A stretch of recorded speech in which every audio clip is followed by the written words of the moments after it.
bienvenidos. Qué bueno ver a algunos de ustedes que sé que han andado haciendo cosas, ayudando a familia, ayudando a muchas personas.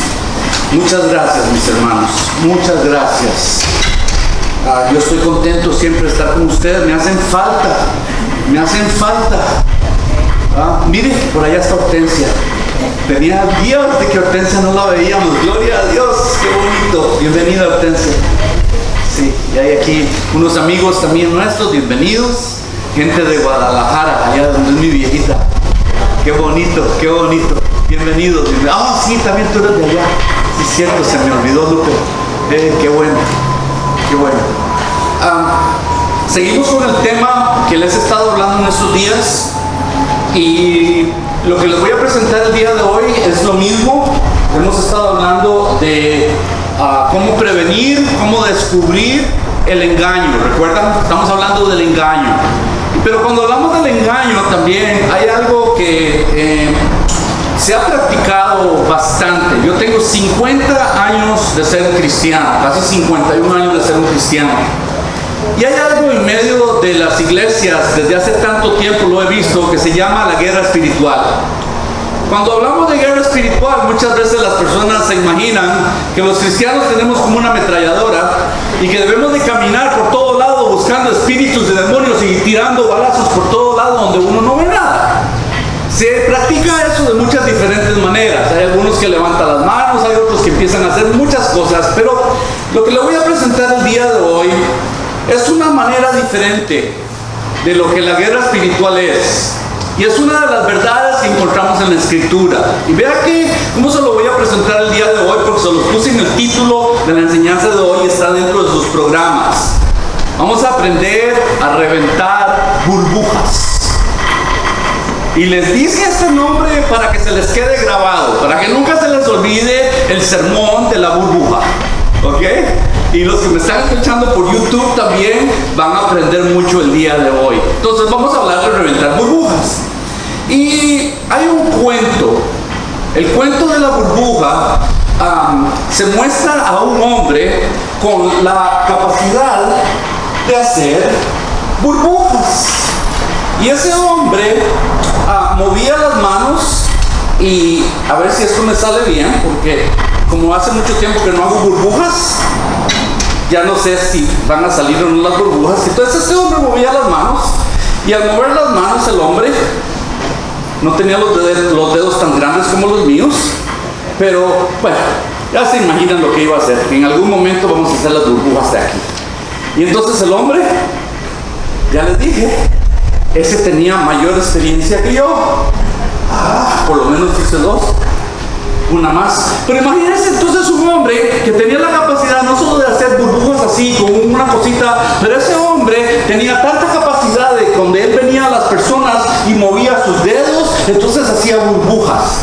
Y del aire el hombre hacía burbujas y venía a la par de una persona y él tenía tanta capacidad que veía a una persona y le hacía una burbuja y sucedía algo muy increíble, porque aquella persona entonces metida en una burbuja, ¿qué pasaba? Empezaba a flotar. Y cuando la persona empezaba a flotar había un serio problema, porque entonces este hombre andaba por todo lado haciendo burbujas, encerrando a las personas en burbujas, y había un tremendo problema con esas burbujas. Es que todo el mundo andaba flotando, todo el mundo andaba metido en sus burbujas, se podían ver, se veían los unos a los otros, porque las burbujas, ¿verdad? Que ve uno a través de la burbuja, pero no se podían hablar, no se podían comunicar. Y puso Dios este cuento ficticio en mi corazón cuando preparaba la enseñanza de hoy. Y lo puso Dios para mostrarle a ustedes lo que nos está sucediendo. Y esto está sucediendo con la humanidad en estos mismos momentos, y esto está sucediendo con nosotros ahora mismo. Hermanos, vivimos aislados. Estamos aislados. Estamos metidos en nuestras propias. ¿A poco que no? Cuando le empecé a contar esto a mi esposa y le empecé a compartir la ilustración que Dios me ha dado, no había ni terminado yo de decirle nada de mi sermón y se me quedaba viendo y me dice, pero así estamos. Le dije, sí, viejita, qué bueno que lo captaste y qué bueno que ustedes lo captan, porque vamos a prestar atención que nosotros creamos también burbujas. Y los hombres hacen burbujas y vivimos en burbujas, y estas burbujas son cosas como las siguientes: son pensamientos, son comportamientos, son maneras de ser, son ideas que tenemos, son heridas que hemos recibido y muchas otras cosas más que nos mantienen. Vea el gran problema: las burbujas nos mantienen fuera de una comunicación con Dios, y las burbujas nos aíslan los unos de los otros. Vivimos aislados de Dios y vivimos aislados los unos de los otros, y especialmente en este tiempo donde nos han dicho que mejor no visite, mejor no vaya con nadie, mejor no vaya a ninguna otra casa, ni acepte tampoco que vengan de ningún otro lado. ¿Estamos de acuerdo? Tenemos pánico de hacer esto, tenemos temor. Esto exactamente es la guerra espiritual. ¿Ya qué interesante? La guerra espiritual es donde el enemigo de Dios ha formado burbujas y entonces está ayudando a las personas a vivir metidos dentro de sus burbujas, dentro de su mundo, dentro de sus ideas, dentro de sus heridas, dentro de todo lo que es de ellos, y las personas viven tan metidos dentro de su propio mundo que no tienen ni comunicación con Dios, y los que son cristianos poco tienen en estos días comunicación con otros cristianos. Si el enemigo de nuestras vidas, si el enemigo de Dios logra seguir manteniéndonos aislados los unos de los otros, y logra mantenernos aislados de una comunicación diaria con Jesús, el enemigo no solo nos ha metido en la burbuja, pero el enemigo está ganando. ¿Lo pueden ver claro? Y esto no lo podemos permitir. A mí no me gusta vivir en una burbuja. A mí me gusta tener comunicación con Dios. A mí me gusta estar con ustedes. Yo los necesito de igual manera que ustedes me necesitan a mí, pero nos están diciendo que no lo podemos hacer, y yo creo que nos está llegando el tiempo en que vamos a decir basta. San Pablo conocía esta realidad, porque esto no es nada nuevo. Las burbujas siempre han existido a través de todos los tiempos, desde que el Señor Jesús murió por las personas y resucitó. Porque el enemigo sabe que si él logra crear maneras de cortar la comunicación de los que creen en Dios, y cortar la comunicación de ellos con Dios, y cortar la comunicación entre ellos, él va ganando y él va a ganar. Porque entonces nos corta la vida. ¿Por qué? Nos corta la vida porque somos un cuerpo. Nosotros no podemos funcionar aislados. Nos pertenecemos los unos a los otros. Somos miembros del cuerpo de Cristo. Y la sangre de Jesús, aunque ustedes no lo crean, la sangre espiritual, la sangre invisible de Cristo fluye cada vez que estamos juntos. ¿Por qué creen que la Biblia dice que donde dos o tres estén presentes, ahí está el Señor? Por eso no es solo la energía, mira, hasta se me ponen la piel chinita. No es la energía de estar juntos, es la presencia de Dios garantizada, mis hermanos. Y cada vez entonces que perdemos de hacer esto, alguien pierde algo tan valioso como estar enfrente de Dios vivo. Pablo les escribe, vean Efesios capítulo 4, está en sus boletines, en sus programas. Capítulo 4 de Efesios, verso 1. Pablo les va a escribir a aquellas personas. Recuerden que el deseo de Pablo es que estas personas no se aíslen. El deseo de Pablo es que estas personas no vivan metidos en una burbuja. Y él les va a hablar muy directamente, y vean lo que les dice. Les dice: por eso yo, Pablo, prisionero en el Señor, les exhorto a que ustedes anden como es digno del llamamiento con que ustedes fueron llamados.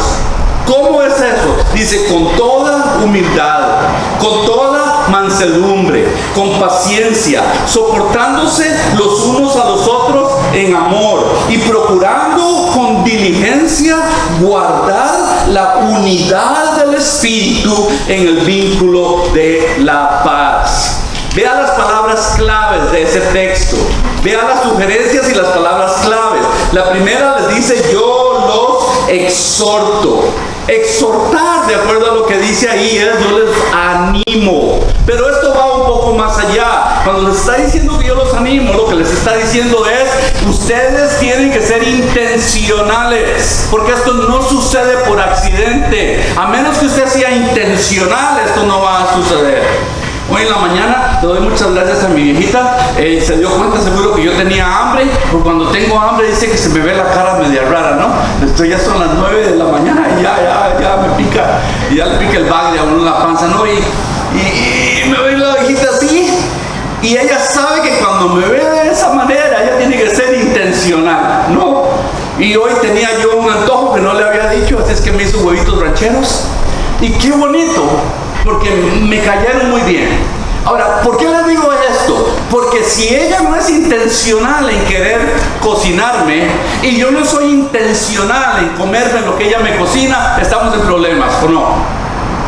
¿De acuerdo o no? Ok, hay que ser intencional también en exhortarnos los unos a los otros. Exhortarnos, como lo dice aquí, es animarnos, es echarnos porras, es decirnos los unos a los otros: qué bueno, hermano, que lo veo en la iglesia hoy, qué bueno, hermana, que está aquí con nosotros, qué bueno que usted sigue al Señor y que está haciendo un esfuerzo y que usted es intencional, porque si usted no es intencional hay muchas cosas que nos ganan el tiempo, ¿o no? Hay muchas cosas que vienen y que nos roban estas 2 horas de estar con Jesús, nos las roban, hermanos, y muchas otras cosas nos quitan este tiempo. Entonces Pablo les está diciendo: yo les exhorto a que ustedes hagan lo siguiente. ¿A qué les está exhortando? Que sean intencionales. Les dice, bueno, que ustedes anden.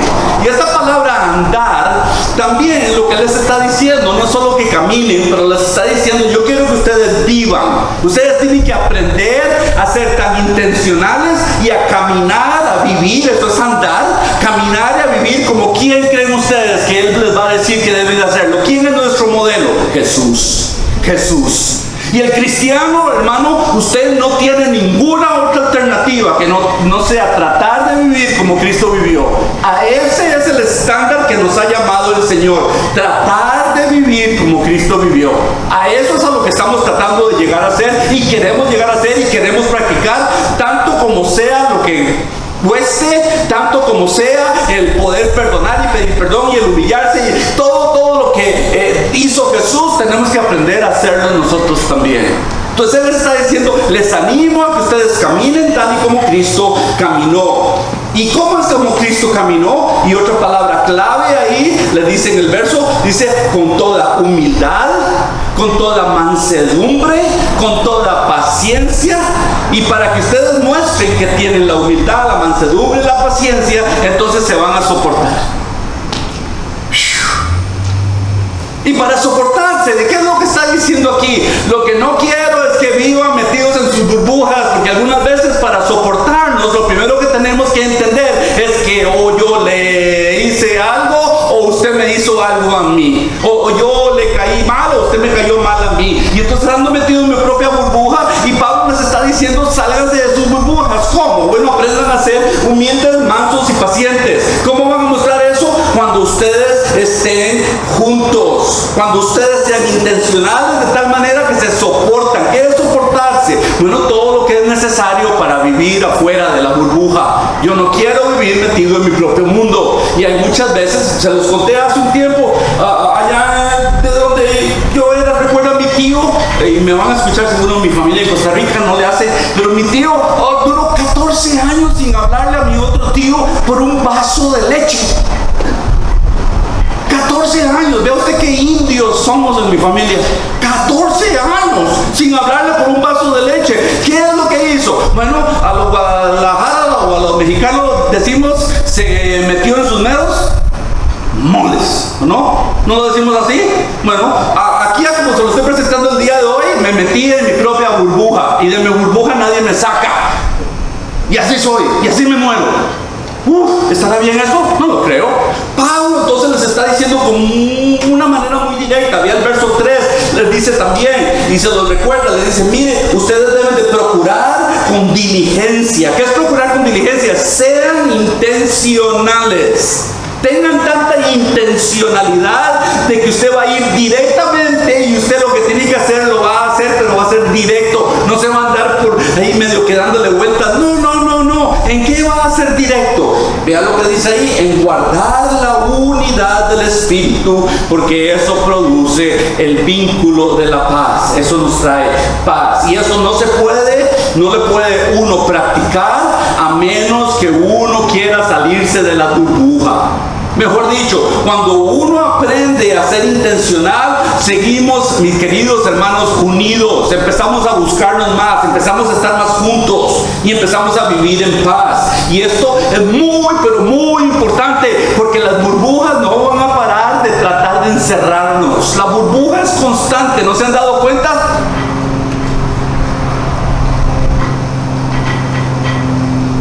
A diario tenemos burbujas que nos quieren encerrar, nos quieren quitar el tiempo, nos quieren robar la relación con Dios y nos quieren acabar con la relación entre nosotros mismos. Esto es a diario. ¿Por qué? Porque vivimos en un mundo en el que no vamos a vivir para siempre, mis hermanos. Gloria a Dios por eso.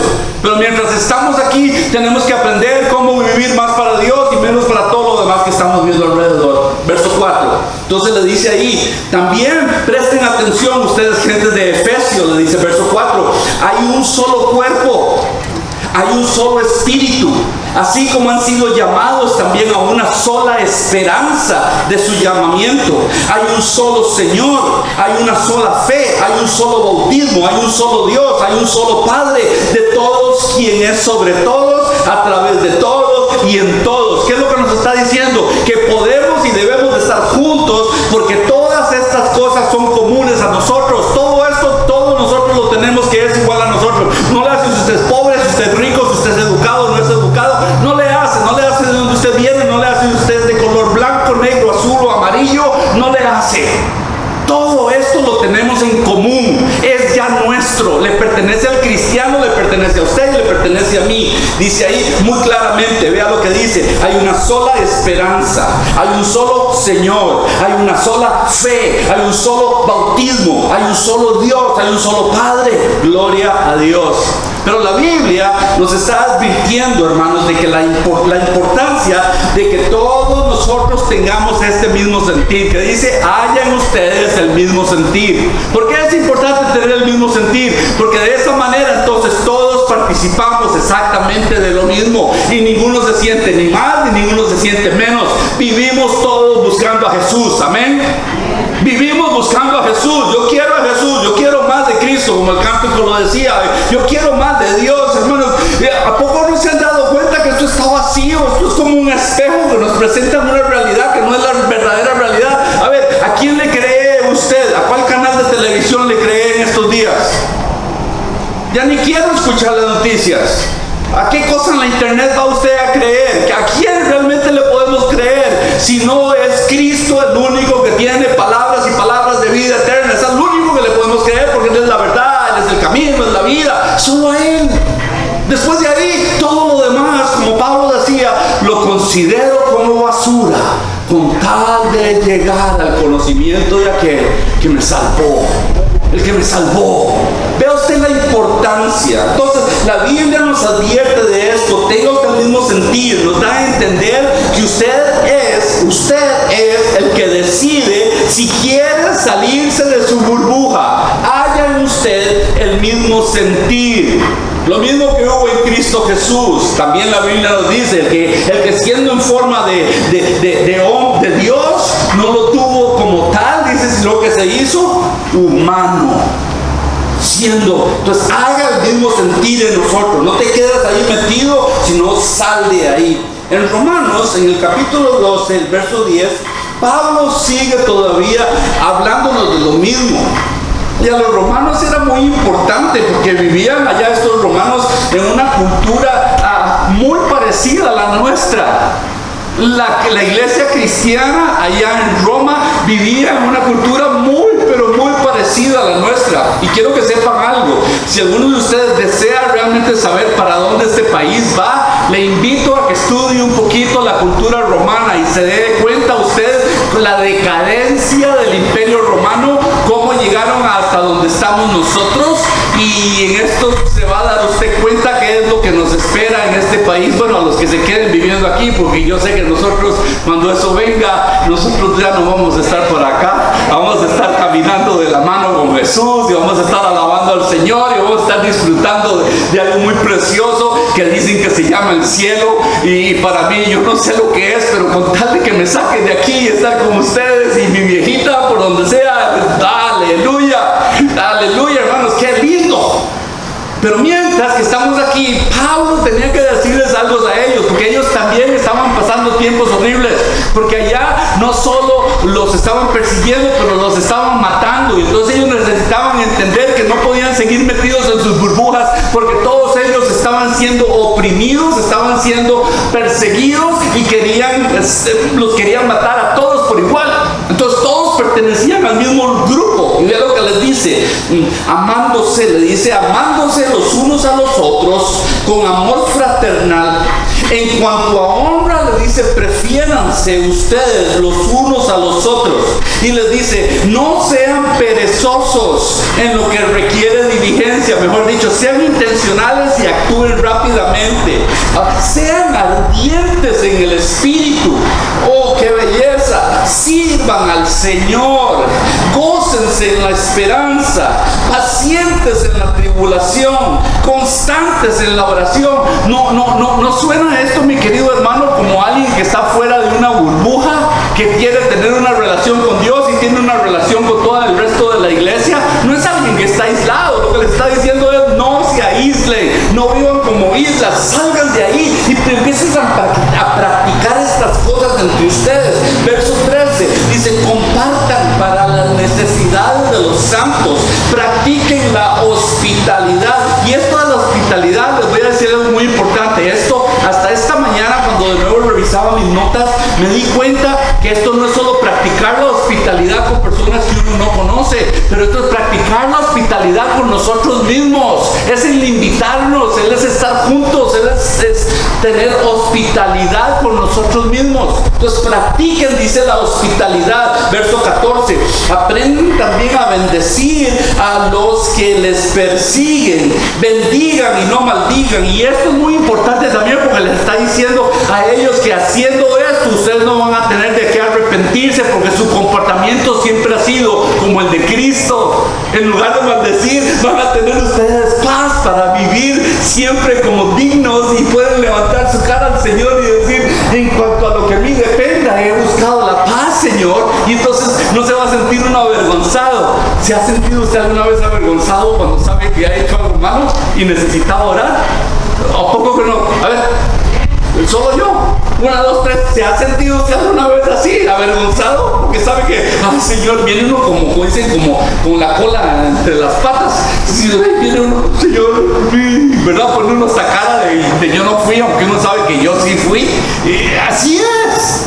Entonces les está diciendo, practiquen, dije, estas cosas, bendigan a los que les persiguen, bendigan, no maldigan. Verso 15, gócense con los que se gozan, lloren con los que lloran, tengan un mismo sentir los unos por los otros, no sean altivos, sino háganse del mismo nivel a los humildes, no sean sabios en su propia opinión, no paguen a nadie mal por mal, procuren lo bueno delante de todos los hombres, y si es posible, en cuanto dependa de ustedes, tengan paz con todos los hombres. Amados, no se venguen, no tomen la venganza en sus manos ustedes mismos, sino dejen lugar a que sea Dios, la ira de Dios, porque está escrito, Dios dijo, mía es la venganza, yo voy a pagar, dice el Señor.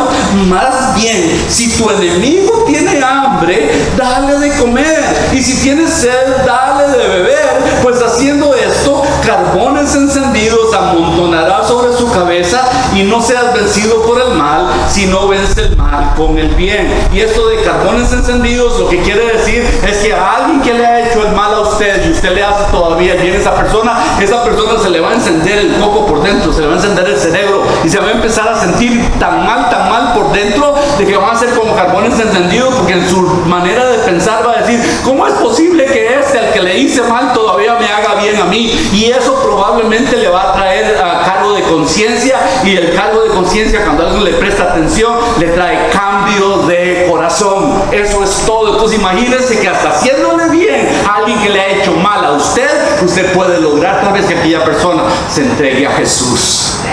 Hermanos, qué tremendo. Lo que les está diciendo es, ustedes no tienen excusa alguna para vivir aislados, ni de los que son de Cristo, ni de los que no son de Cristo. Ustedes viven para Dios, vivan de tal manera que ustedes todavía siguen teniendo comunicación. Con todos. Con todos. No solo con los de la familia de Dios, pero con los que no son familia de Dios. ¿Por qué? Porque buscamos a los que no son de Dios también. ¿Para qué? Para ayudarles a reventar la burbuja de ellos también. Como alguien una vez nos ayudó a nosotros a reventar nuestra propia burbuja. Si no fue que el Evangelio me fue dicho y predicado, ¿cuándo hubiera yo creído en Cristo? ¡Wow! Me siento como que hoy les estoy dando toda la Biblia en 20 minutos. ¿No le hacen, no? Amén, hermano. Amén. Entonces, Pablo conocía algo muy importante. Preste atención. Él conocía la capacidad humana. El humano tiene una gran capacidad de aislarse y el humano sabe cómo vivir aislado, separado de otras personas. ¿A cuántos de ustedes les es muy fácil levantarse y irse a acostar sin decir ni siquiera hola a nadie? Yo sí. Yo soy un voluntario. Uno se acostumbra a eso y uno se puede acostumbrar a hacer de esa manera. Pablo sabía que esto de estar distanciado de otras personas, esto es feo. Y lo que nos está sucediendo, mis queridos hermanos, quiero que sepan algo muy importante. Lo que estamos experimentando nosotros aquí en los Estados Unidos está pasando en todo el mundo. Y esto es satánico. Es un esfuerzo del enemigo de Dios por separar, aislar no solo a la iglesia, pero aislar a los humanos de los humanos y ponernos en contra los unos de los otros y traer divisiones. Esa es la verdad de lo que está pasando.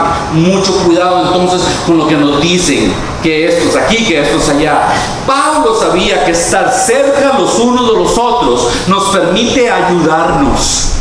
¿A qué nos permite ayudar? Desde antes, recuerda, échense porras. Échense porras, anímense los unos a los otros. Y el animarnos es muy importante porque al darnos ánimo y al echarnos porras, muchas veces necesita uno que alguien le diga, hermano, ¿cómo te extrañé? No te vi, ¿cómo te ayudo? ¿Cómo te levanto? ¿Qué puedo hacer por ti? ¿A poco usted no ha deseado que alguna vez alguien le diga esas palabras? ¿Y qué cuando usted las ha dicho y otra persona las ha recibido?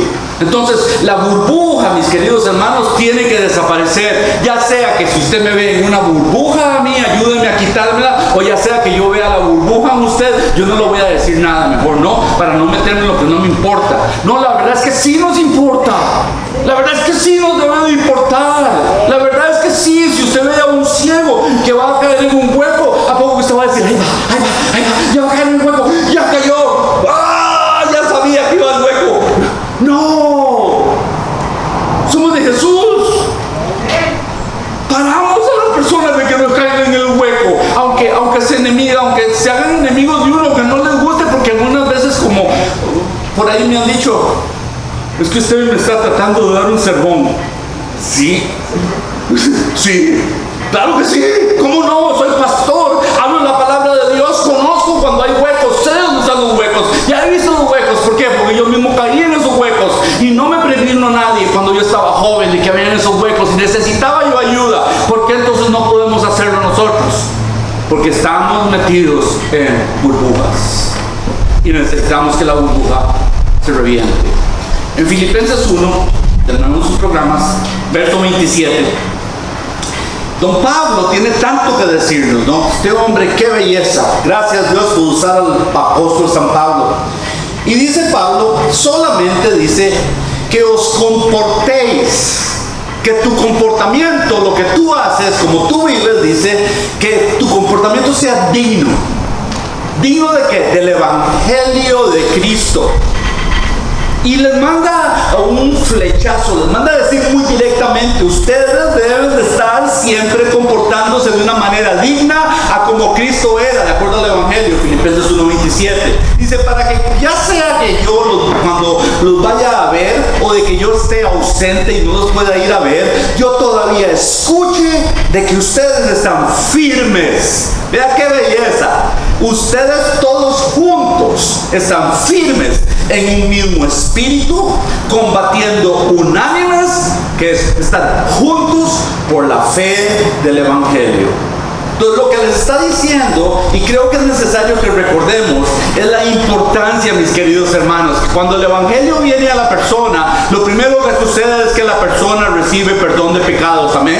La persona que viene lista, la persona va a decir: yo tengo pecado, yo quiero pedir perdón por mis pecados. Pero el problema es que muchos se quedan solo con el perdón de los pecados. Y la semana pasada vimos un poquito de esto. Algunos de ustedes no estaban aquí, pero voy a volver a repetir parte de lo que dije la semana pasada. Porque el problema es que algunos creen que ya cuando piden perdón por sus pecados, de ahí se acabó todo. Ya recibieron perdón de sus pecados. Y entonces muchas personas se quedan solo con el perdón de los pecados, que es que la casa queda barrida y la casa queda adornada. Pero la casa de aquella persona aún tiene un serio problema. Es que aunque la casa está limpia, aunque la casa está adornada, la casa está vacía.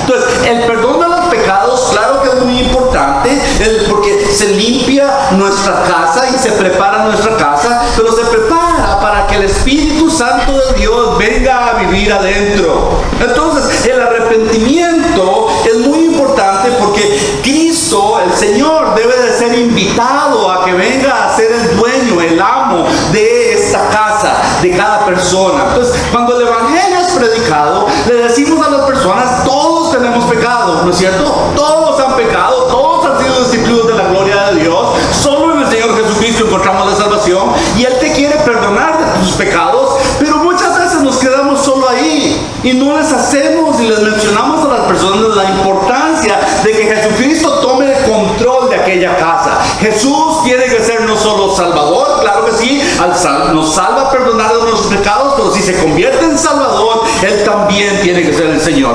Y el Señor significa el que viene a ocupar aquel lugar. Entonces la casa ya no queda solo adornada, ya no queda solo limpia, ya no está solo barrida, pero ahora la casa está ocupada. Y al estar ocupada la casa, esto es muy importante, mis queridos hermanos, porque entonces el dueño de la casa me empieza a decir cómo es que yo debo de vivir. La semana pasada vimos a unos judíos, y estos judíos estaban a punto de matar a esta mujer que había sido hallada adulterando. De esto hablamos la semana pasada un poquito. La mujer había sido encontrada adulterando, y de nuevo quiero mencionarles, hacer énfasis en esto, porque los judíos, estos que la encontraron, eran bien gachos, era gente fea, eran unos religiosos horribles, como hay muchos que son tan extremos, tan religiosos y tan legalistas, y lo único que buscan, en lugar de dar fe y esperanza y hablar del perdón de Cristo, lo que buscan es matar. Hay muchos que hablan el Evangelio para matar, no hablan el Evangelio como hizo Jesús para dar vida. Y estos judíos estaban en ese lugar. Y entonces cuando encuentran a la mujer, la encuentran desnuda. Y cuando la traen a Jesús, la traen desnuda. ¿Se imagina usted hace 2000 años la vergüenza? Si en estos días que lo encuentren una mujer desnuda y que la traigan enfrente del público, si no eso es una gran vergüenza en estos días, ¿cómo sería 2000 años atrás? Y así la trajeron a Cristo. Y estando la mujer desnuda, los hombres dicen la famosa frase ahí, porque los hombres la querían matar, perdón, y Cristo les dice la famosa frase: el que esté libre de pecado, que tire. Todos conocemos esa famosa frase. Aquellos hombres, al tener esta mujer enfrente de Jesús, lo que querían era condenarla. Y no esperaban la respuesta de Jesús. Capítulo 8, Juan, verso 9. Jesús entonces le va a hablar a la mujer. Y necesitaba yo recuperar estos versos de la semana pasada, porque aquí hay unas verdades muy, pero muy importantes que tengo que mencionarles. Capítulo 8, verso 9. Dice: pero ellos entonces, todos los judíos, acusados por su conciencia, o sea, no había ni uno solo de ellos que no tuviera piedra. No había ni uno solo de ellos que no tuviera cargos, que no tuviera pecado, que no estuviera mal. Todos estaban mal. Y cuando se enfrentaron con Jesús, Jesús les dijo: a ver, ¿quién de ustedes puede tirar la primera piedra siendo justo? Ninguno. Los acusados por su conciencia, dice, salían uno a uno, comenzando desde los más viejos hasta los más jóvenes, y quedó solo Jesús y la mujer que estaba en medio. Entonces, enderezándose Jesús y no viendo a nadie sino a la mujer, le dijo: mujer, ¿dónde están los que te acusan? ¿Ninguno te condenó? Y ella dijo: ninguno, Señor. Entonces Jesús le dijo: ni yo te condeno, vete y no peque más. Jesús, al preguntarle: ¿dónde están los que te acusan? Y le dice: ¿dónde están los que te condenan? Jesús en esos mismos momentos le confirma que Él tampoco la condena. Pero vean lo interesante: al no condenarla, Él está haciendo algo importante. Pero veamos a la mujer primero. Se los dije la semana pasada, lo vuelvo a repetir. ¿Tendrá ella remordimiento de conciencia? Si los otros tenían ya remordimiento de conciencia, ¿tendría ella, usted cree, remordimiento de conciencia? Digo que sí. ¿Ha aceptado probablemente ella la responsabilidad de su pecado y la culpa que tiene? ¿Sabía ella que si la agarraban iba a morir? Sí. ¿Conocían la ley? ¿Y la ley de Moisés decía que hay que matar a esas mujeres? Claro que sí. Pero el problema que ella tenía es que aunque tenga esto uno, aunque uno tenga cargo de conciencia y aunque uno se sienta por dentro lleno de pecado, uno se quiere quitar eso de encima, ¿o no? ¿Por qué? Porque cuando uno tiene ese cargo de conciencia y cuando uno sabe que uno ha hecho mal, eso se lo empieza a comer a uno por dentro. Y se lo empieza a comer y a comer. Y eso le roba la vida a uno mucho más rápido que cualquier enfermedad. El pecado, mis queridos hermanos, daña los huesos. No sé si usted sabía, de acuerdo a los salmos. El pecado daña los huesos. El hombre que confiesa sus pecados, de acuerdo a la Biblia, por ahí hay un verso que dice que traerá salud hasta los huesos de aquella persona. Entonces esta mujer definitivamente, ella quiere quitarse todo esto de encima, y lo único que Jesús necesita para no condenarla, ya esta mujer lo tiene. Porque esta mujer ni siquiera ha habido un llamado al altar, no se le ha pedido que venga al frente, acepte a Jesús, pida perdón por sus pecados, venga aquí. No, hay personas que con solo escuchar el evangelio, donde están sentados, ellos mismos dicen: yo soy culpable, yo tengo pecado, yo quiero cambiar, yo quiero que esto desaparezca de mí. Y ahí mismo Dios puede leer el corazón de la persona, a como Dios está leyendo su corazón en estos mismos momentos, a como Él puede leer el mío aquí.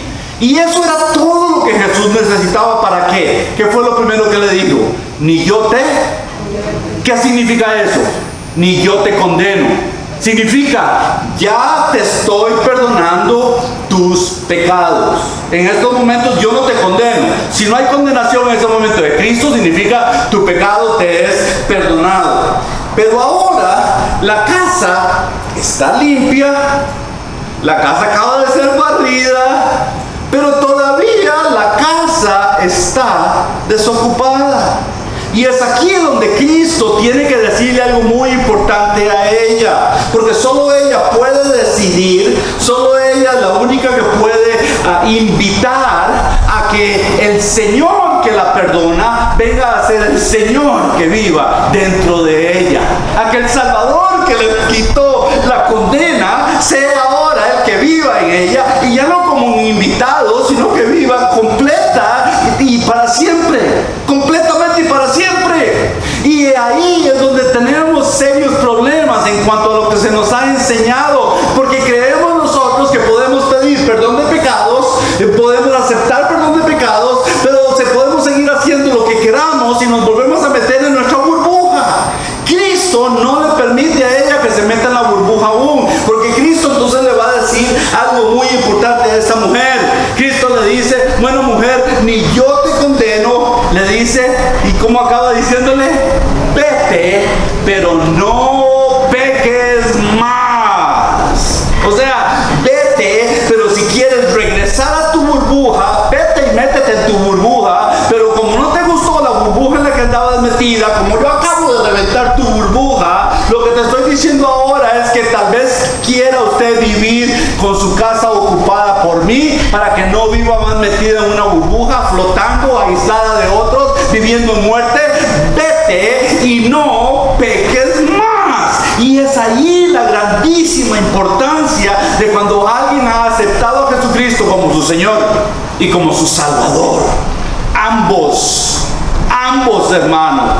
Y esto es importantísimo porque la decisión era de aquella mujer. Vea, cuando yo estoy arrepentido de algo, significa que yo no lo quiero hacer más. Y cuando yo no quiero hacer más aquello de lo que me arrepentí, entonces ahí empieza la conversión. Y la conversión es el cambio a una nueva vida en Cristo. La conversión se da, la conversión empieza cuando ya yo no quiero hacer más como yo hacía antes. Se revienta la burbuja, yo no quiero regresar más a esa burbuja. Ahí empieza la conversión. Y esto no se produce por accidente, esto es intencional. Usted decide, es su escogencia. Cualquier persona decide esto. Usted desea el cambio o no. Yo me quiero salir de la burbuja. Para mí es muy fácil meterme en burbujas, mis queridos hermanos. Y no quiero. Yo quiero vivir mi vida de acuerdo a lo que Dios diga, porque ahora Él es mi Señor. Y usted debiera también de hacerlo igual. Usted debiera de querer vivir su vida de acuerdo a lo que diga Dios. Y esto es muy importante, porque para que esto suceda y para poder vivir fuera de la burbuja, hay por lo menos 3 cosas muy importantes en la conversión. Y son las últimas que les voy a hablar esta tarde.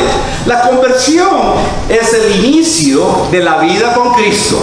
La conversión es donde la burbuja se revienta. Pero hay 3 cosas que necesitamos estar muy claros, porque son prácticas de la nueva vida. Y la nueva vida no se vive metido en una burbuja. La nueva vida se vive metido como parte del grupo de Dios, como parte de la familia de Dios. Y esto le cambia la vida a muchas personas. Porque todavía venimos con ideas, pensamientos, maneras de pensar del pasado, donde muchas gentes, ¿a poco nunca le han dicho, ¿y por qué tanta iglesia? ¿Y por qué tanta Biblia? ¿Nunca le han dicho de esa manera? Y así hablan los que viven metidos en burbuja, porque no lo entienden. Para que te rías, Noemi. ¿Y cómo dicen que hay Dios si ni siquiera lo veo? ¿Estás ciego? ¿A poco no puedes ver ahorita mismo? ¿Será suficiente prueba para mí? Para mí sí. Entonces yo no quiero vivir metido en la burbuja. Esta mujer es invitada, entonces se le perdona su pecado, pero le dice, vete y no peques más. Al decirle esto, Jesús le está diciendo, es tu decisión. Si ella le obedece, ella va a vivir a la manera de Dios. Si ella no obedece, ella va a regresar a su burbuja, a su vida, y va a regresar a la vida que ella tenía. Puede ser una vida carnal, puede ser una vida pecaminosa, o sencillamente puede ser una vida donde ella trata de no pecar más, pero aún así es una vida sin Cristo. Entonces recuerde, no se trata de llegar a ser bueno. Eso no es la vida cristiana. No hay ni un solo bueno que haya llegado al cielo. Dios no quiere hacerte bueno. No existen buenos y malos para Dios. Solo existen salvos y no salvos. Eso es todo. Los que están en la luz y los que están en la tiniebla. La invitación de Dios y de Jesús para ella fue, vete, no regreses a la tiniebla. Entra a la luz, vive en la luz, no vayas a pecar más. Ahora va a pecar de alguna u otra manera, pero ya no vives en pecado, ya no quieres pecar más. Entonces, 3 prácticas cuando hacemos esto. Primero, número 1, están sus programas. Necesitamos conocer quién Jesucristo es. No nos podemos quedar solo con que Él no me condena, con que Él me perdona de mis pecados. Ya vengo a la iglesia de vez en cuando, ya más o menos. Y eso no es la vida cristiana.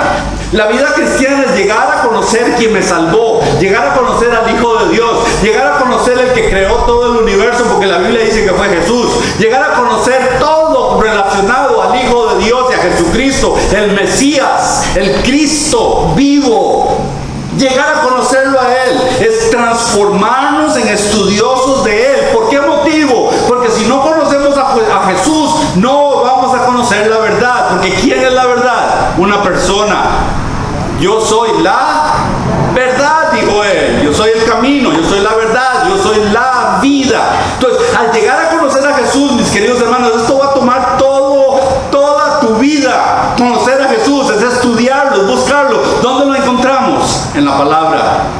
En la palabra de Dios, la palabra escrita. Ahí lo vamos a encontrar. Vea Hechos 16:31.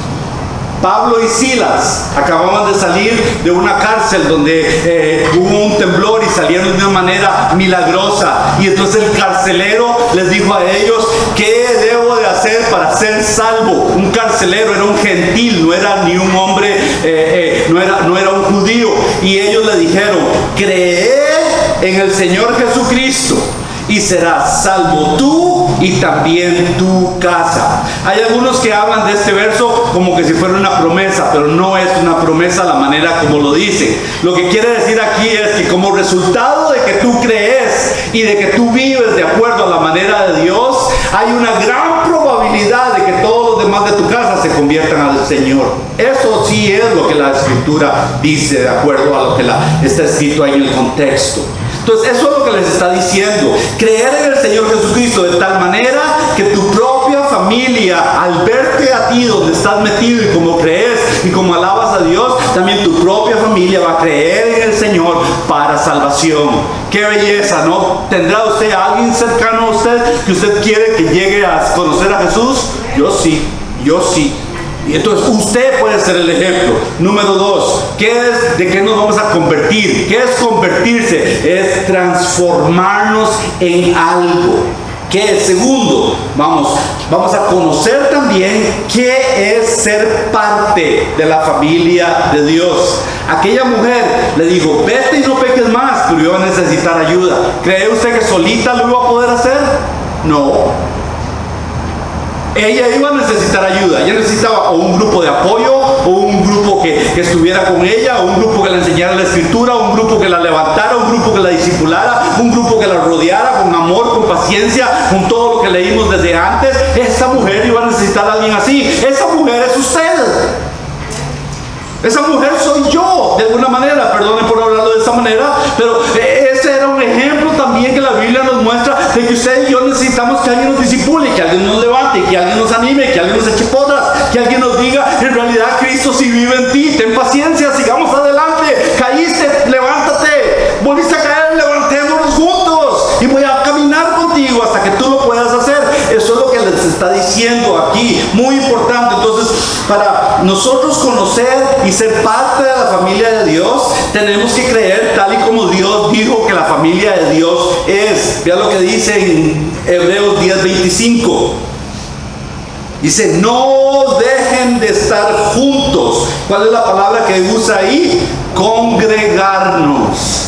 No dejen de congregarse, como algunos tienen por costumbre. Más bien, anímense unos a otros. Y con mayor razón, cuando vemos que el día del regreso de Él se acerca. Entre más se acerca, anímense. Entonces, el estar juntos es para darnos ánimo. El estar juntos es para apoyarnos, para soportarnos, para bendecirnos, para tenernos paciencia, para darnos buenos consejos. Para el que sabe un poquito más, le ayuda al que sabe un poquito menos. Y para el que sabe un poquito menos, le pregunta al que sabe un poquito más. Porque el pastor, si tuviéramos una iglesia de 500 o 1000, ¿creen ustedes que podría yo visitarlos a todos ustedes y estar con todos ustedes?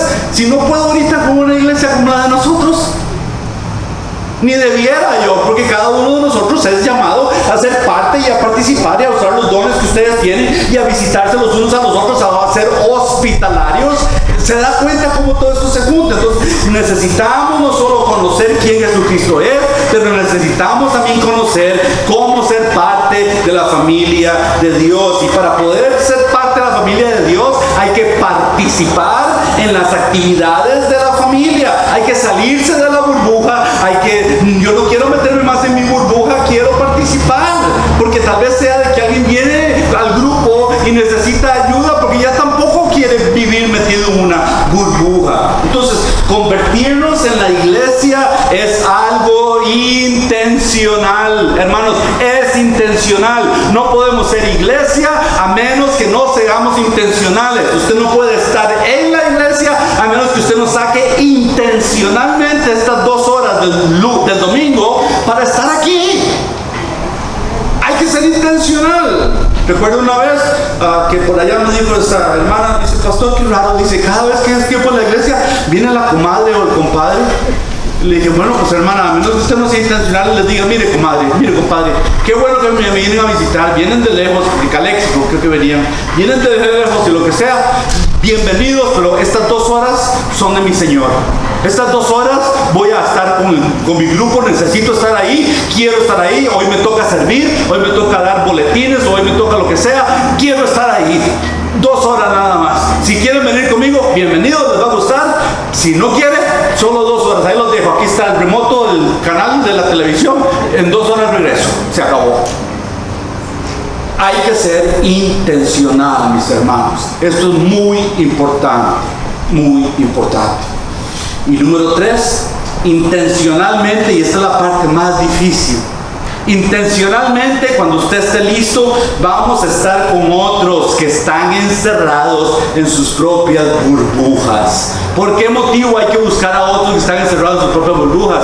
Porque aún no conocen al Señor, aún no tienen mejores maneras de vivir y necesitan a Cristo, hermanos. Estos son tiempos en los que las gentes están listas a buscar respuestas espirituales. ¿No se ha dado cuenta? Todo el mundo está hablando del final del mundo, todo el mundo está hablando de que estamos, ¿sabían ustedes? Estamos a punto de ver una guerra. ¿No se han dado cuenta? En cualquier momento los Estados Unidos, como los conocemos nosotros aquí, está a punto de desaparecer esto. Es más, inclusive en las votaciones que vienen ahorita, ¿sabía usted lo que está a punto de pasar? Que los comunistas pueden llegar al gobierno. ¿O no se ha dado cuenta? ¿No se han dado cuenta? Así estamos de feo. Un 2% de la población quiere controlar al 98% de la población. Y todos los que están metidos en hacer esto son contrarios al Señor. Entonces, intencionalmente, al estar unos con otros, es para ayudarles a ellos, los que están metidos en burbujas, a que se reviente la burbuja. Marcos 16:15. Y les digo, Marcos 16:15 dice, vayan por todo el mundo y prediquen. ¿Qué es predicar? Es compartir o anuncien. Y cuando dice todo el mundo, lo que quiere decir aquí es a las personas más cercanas, es con los que usted puede hablar, es los que le pueden recibir su consejo. Y le dice, predíquenles el evangelio a todos ellos.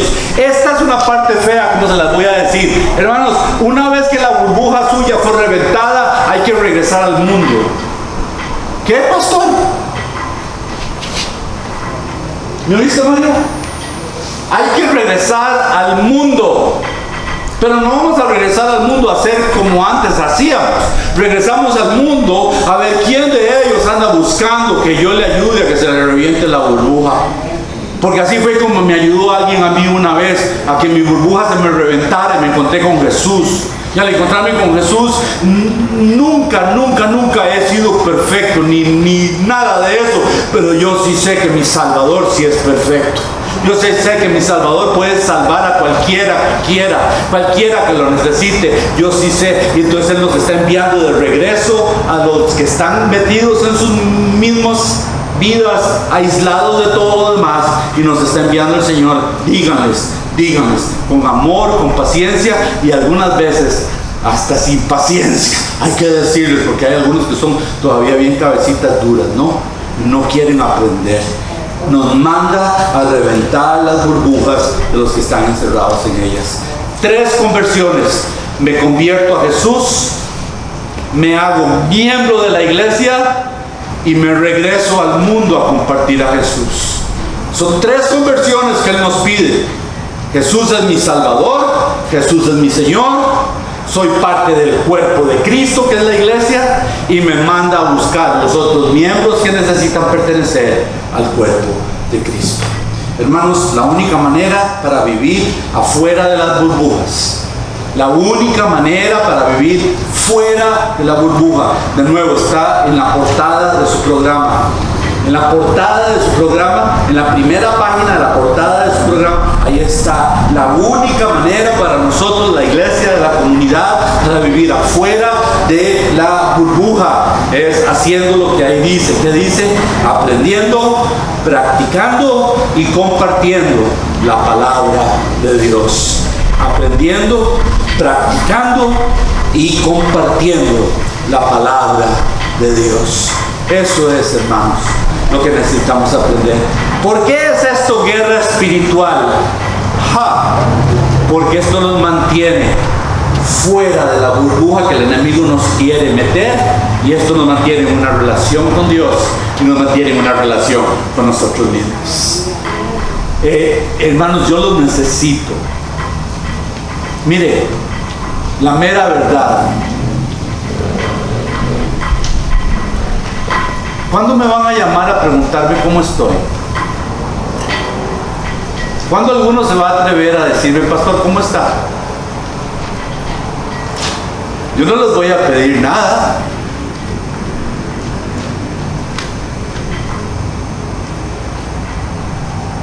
¿Me entienden?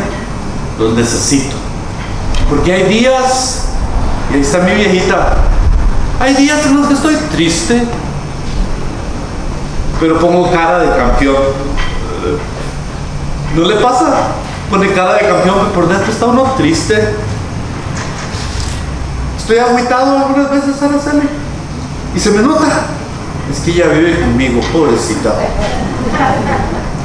Pero es cierto, claro, los llevo a todos ustedes en mi corazón, pero algunas veces yo quisiera saber que usted me lleva en el suyo también a mí. Somos parte los unos de los otros. Usted, con tal de que no me llame después de las 10 de la noche, ya estoy durmiendo. ¿Está bien? A menos que sea una emergencia. A menos que sea una emergencia. Gracias. A cualquier hora me puede llamar si es una emergencia. Para allá va el pastor corriendo, con mucho gusto. Hermanos, eso es lo que les quiero decir. No podemos seguir viviendo metidos en burbuja. Yo no quiero vivir más en una burbuja. A ver, ¿quién me dispara un cafecito? Mañana. ¿Quién me dispara un cafecito? Yo voy. No, si no estamos, no, nadie me dispara. No, mi viejita me lo hace. Bueno, está bien. Hermanos, de nuevo, eso es vivir en Cristo. Iglesia preciosa, hermosa, eso es vivir en Cristo. Tenemos que salirnos. Debe de ser intencional. Acabo de ser intencional pidiéndoles un cafecito. Gloria a Dios. A ver qué me lo hace. Aunque ya el cafecito ya no me está cayendo muy bien. Ya no debo tomar más de 2 tacitas. ¿Una está bien? 2. Luego era la jefa que me diga que sí. Ahora ya todo me lo controlan. Qué bueno, gloria a Dios también. Así me cuidan. Es que eso no se llama control, eso se llama me cuidan, me protegen. Hermanos, eso es Dios. Dios nos manda todas estas cosas para protegernos. Cansado del camino, sediento de ti, un desierto he cruzado, sin fuerzas he quedado, vengo a ti.